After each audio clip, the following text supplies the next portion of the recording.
Hello YouTube and welcome to GrunfWorks. This is episode 81 of the Interplanetary Voyage of Exploration. And contrary to the previous episode, today we are actually performing something close to home, close to Kerbin.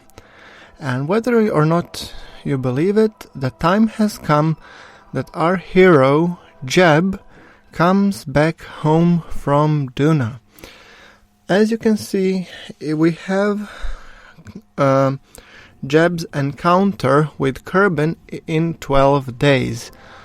So I figured we might as well load his ship and make sure that everything is set for him to properly encounter and aerobrake and land at Kerbin. So yeah, that's kind of the plan anyway. So I'm just now fiddling a little bit with the maneuver node until I get some 20-ish kilometer periapses, which I know for a fact should be enough for the orbital capture, and I'm doing tiny corrections just to make sure that we are in the ballpark. So yeah. Okay. I think... 22. Perfect. Couldn't be better. So, 12 more days, guys, and our hero is coming back home. That just sounds fantastic. So, let us hit that time acceleration, and our electric charge is running out.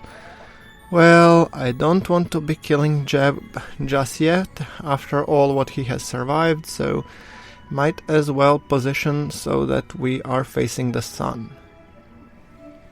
Hitting time acceleration more, and we are closing in on Kerbin. And sphere of influence change in 15 minutes. Great. Thank you, Kerbal Alarm Clock, for alerting me on time. And 20 seconds, so I'm gonna now put it in 1 times acceleration just to make sure that we don't skip something. 3, 2, 1, and perfect. And our periapsis is expected 22. Great. So, let us sit back and relax and enjoy the view of Jeb coming home. I just want to make sure that I have all the parachutes set at the correct altitudes. I want them all to deploy at roughly 12,000 and that their deployment altitude is around 2.6 or 2.5. I want them to open a little bit higher. I can live with the fact that it will take them a while to get down, but still I want to make sure that they deploy correctly and that everything goes as planned. Because if they open too high, then they will yank and risk pulling Jeb too hard. So I'm just setting all of them to the same parameters, just to make sure that we are correctly placed. And this is like a dual shoot, so I want the first one to deploy at 13, second at 2.9, and then I realized, okay, you should deploy at 4 or 2.7, and you should deploy at 1.8. Okay, perfect. Now that all of them are armed and correctly set, I think we can just enjoy approach to Kerbin.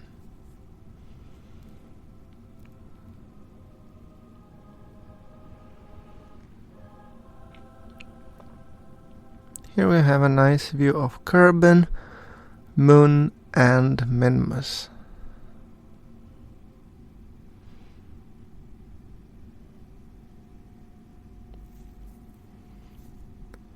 Looks like we will be passing closely, or not that close around Moon, but we can clearly see it, and we also can see Minmus, but it's significantly smaller. Kerbin really looks beautiful rotating like that in the background. And we're coming closer.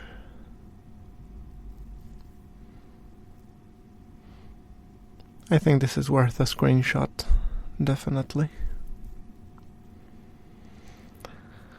Honestly, guys, I cannot tell you how excited and petrified I am returning Jeb for the first time after such a long interplanetary mission. So far, I've only returned probes, but this is the first time our Kerbal gets a chance to come back home. So naturally, I want to make sure that everything is operating at peak performance. So, okay, and I think we can close off the solar panels because we won't be seeing sun anymore.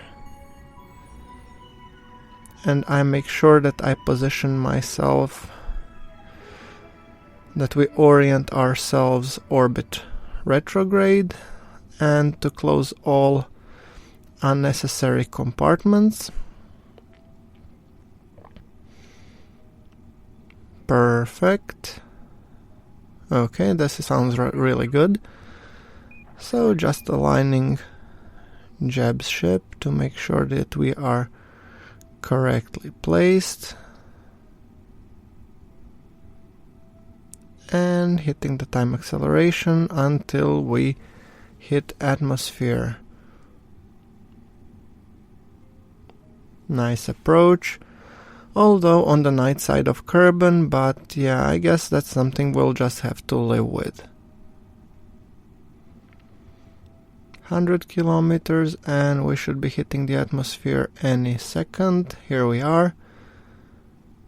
And we are going for the 22 kilometer periapsis. It's a little bit aggressive, but we want to make sure that we do get captured.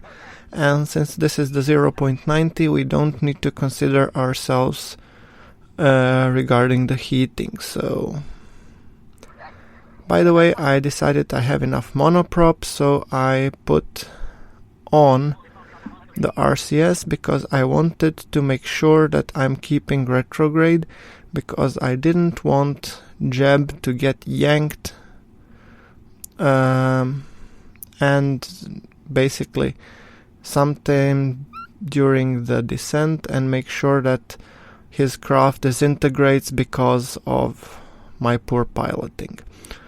So yeah, I kick the parachutes, then I realize we are too high. So I'll wait a little bit more until we get to the correct altitude. We are still aerobraking heavily and our orbital speed is dropping, which is a good sign, meaning that we will definitely be landing. So, by the way, guys, I'm taking bets. Do you think that this lander will now land correctly on its feet, or that the Jeb will once again flip over as he did in every other landing almost he was performing? So make a mental note of how the landing will go, and let's see if you turn out to be right. Okay, we are at 18,000 meters and we are actually going around Mach 2, so my frames per second have accelerated, meaning that I'm actually able to play this. And we are subsonic, so I think it's time we start popping up our chutes.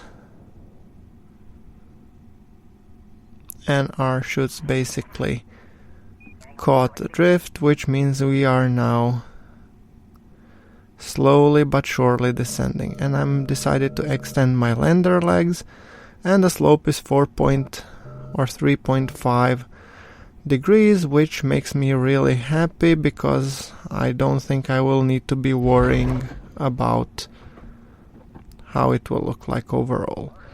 And then we have basically enabled the chutes, so I've kicked in the time acceleration because I was a little bit overcautious when deploying the chutes from the Jeb's lander. I mean, we are going 5 meters per second down, but We're still at 2000 meters, so I'm sorry if my altimeter seems to be jerky. It's basically counting down as we descend.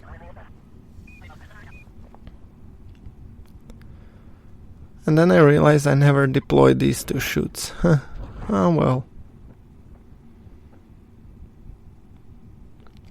Maybe I could decelerate a bit more by deploying them. Alright. 1300 and counting down.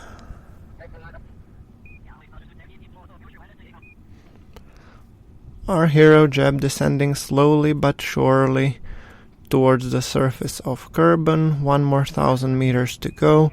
Descending ever so gently at 3.5, but then again we are only 150 meters above the sea level, because the terrain height is also significant here. So yeah, 3.5 degrees, final check on the gear, and moment of truth, little bit thrust, and perfect. So, ladies and gentlemen, we have actually landed correctly. Wonderful. Welcome home, Jeb. The hero of the Kerbal race, the first Kerbal who has walked on the surface of another planet. Not moon, planet. Well, moon too, Ike. So let's recover him. See how much wonderful science we have gotten. This is exciting. And wow, a total of 3,712 science gained. Ladies and gentlemen, this is the record, I believe. Great. And not only that, we have gotten back our Jeb, and we have got a metric crap ton of ribbons. Duna ribbons, Duna docking, Duna orbital ribbons, Duna landing ribbons, and also Ike ribbons, because we visited Ike, and also solar orbits, etc., etc. Wonderful. That means we have lots and lots of research to do. So, where shall we start? First, to start off, I really want to go and explore superior colonization. We definitely want that, because we want to colonize Duna. Advanced adapters, not sure. Fusion generators, yes, we do want that one. Advanced fusion, well, that's empty node. Advanced plasma, maybe. Experimental, definitely not. Large engine, no. Carbonite, no. Valerie large gas tanks, not yet. Crew compartments, heavy boosters. Future spaceplane, I'll unlock this last, because it would feel cheaty unlocking them now, because those are one of the strongest engines in the game. So I think I'm gonna go and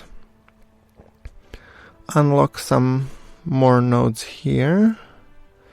Experimental decoupling, I don't know.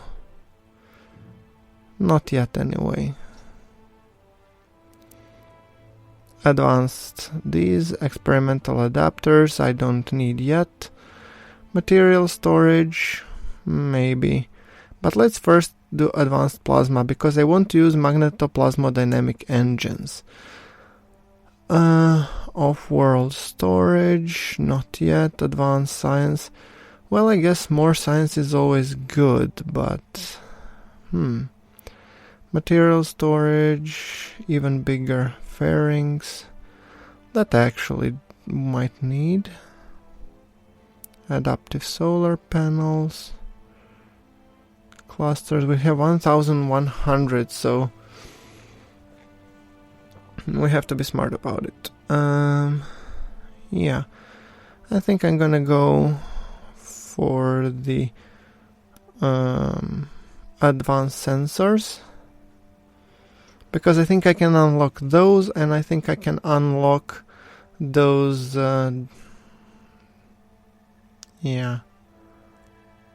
Off-world science, no, I don't need it yet. So even bigger fairings, I can live without those, I guess.